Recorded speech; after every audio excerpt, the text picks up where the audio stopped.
चलिए आज बात करते हैं भारत के नए लेबर कोड्स की।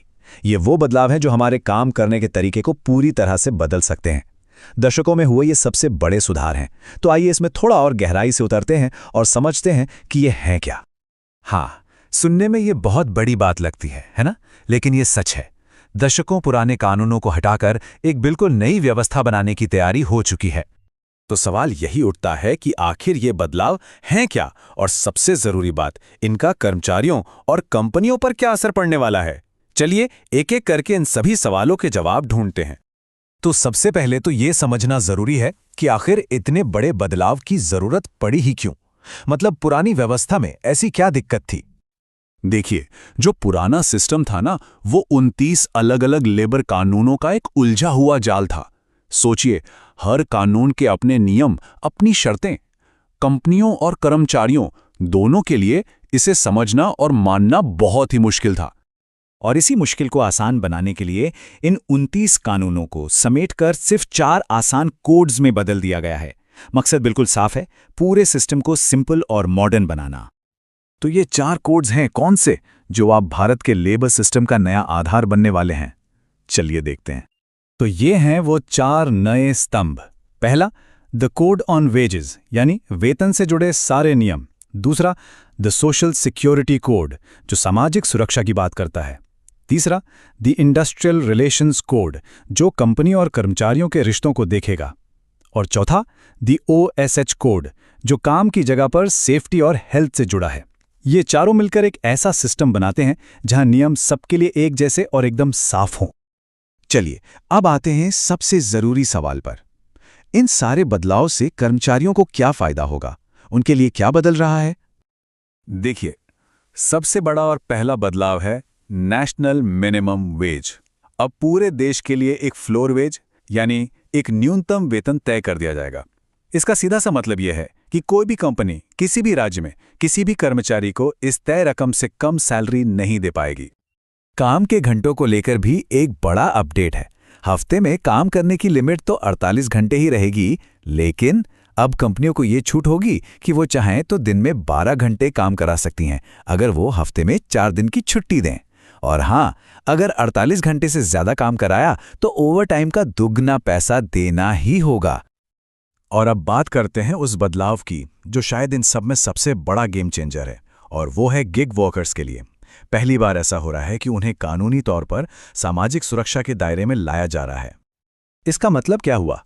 इसका मतलब यह है कि स्विगी, ज़ोमैटो, ओला, उबर जैसी कंपनियों के लिए काम करने वाले लाखों डिलीवरी पार्टनर्स और ड्राइवर्स, अब उन्हें भी सोशल सिक्योरिटी का फायदा मिलेगा। इन कंपनियों को अब अपने टर्नओवर का 1 से 2% हिस्सा इन वर्कर्स के सोशल सिक्योरिटी फंड में डालना जरूरी होगा। ग्रेच्युटी के नियमों में भी एक बहुत ही काम का बदलाव हुआ है। पहले क्या होता था? ग्रेच्युटी के लिए कम से कम 5 साल एक ही जगह काम करना जरूरी था, लेकिन अब खासकर कॉन्ट्रैक्ट पर काम करने वालों के लिए उन्हें सर्विस के हिसाब से ग्रेच्युटी का फायदा मिलेगा, भले ही उन्होंने 5 साल पूरे ना किए हों। और भी कई चीजें हैं जो कर्मचारियों की सुरक्षा बढ़ाती हैं। जैसे अगर किसी की छटनी होती है तो उसे 15 दिन की सैलरी के बराबर का एक रीस्किलिंग फंड मिलेगा, ताकि वो नई स्किल सीख सके। इसके अलावा हर साल हेल्थ चेकअप कराना अब जरूरी होगा। महिलाओं के लिए उनकी सहमति से सुरक्षित माहौल में नाइट शिफ्ट करने का भी प्रावधान है। और हाँ, एक और अहम बात, समान काम के लिए समान वेतन, ये अब कानूनी तौर पर अनिवार्य है। तो कर्मचारियों की बात तो हो गई, अब जरा सिक्के का दूसरा पहलू देखते हैं। इन नए कोड्स का कंपनियों और मालिकों पर क्या असर पड़ेगा? यहाँ कंपनियों को थोड़ी ज्यादा आजादी दी गई है। देखिए, पहले 100 से ज्यादा कर्मचारियों वाली कंपनियों को छटनी या कंपनी बंद करने के लिए सरकार की परमिशन लेनी पड़ती थी। अब इस लिमिट को बढ़ाकर 300 कर्मचारी कर दिया गया है। इससे कंपनियों को अपने वर्कफोर्स को मैनेज करने में थोड़ी और आसानी होगी। और शायद जो चीज कंपनियों को सबसे ज्यादा पसंद आएगी वो है कागजी कार्रवाई में भारी कमी। सोचिए, पहले दर्जनों लाइसेंस, अलग अलग रजिस्ट्रेशन और ढेरों रिटर्न भरने पड़ते थे।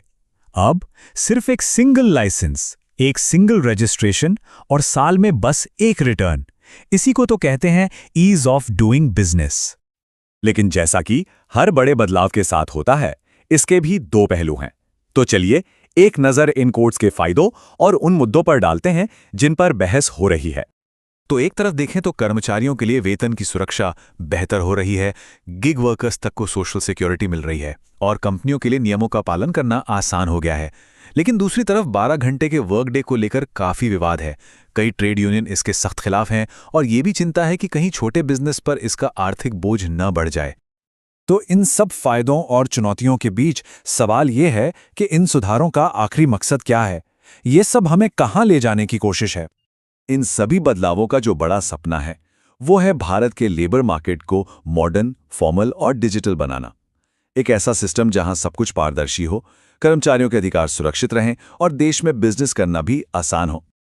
ये वाकई में एक बहुत बड़ा और ऐतिहासिक कदम है, पर आखिरी और सबसे बड़ा सवाल यही है कि क्या ये नए कानून वाकई भारत के करोड़ों काम करने वालों का भविष्य बदल पाएंगे?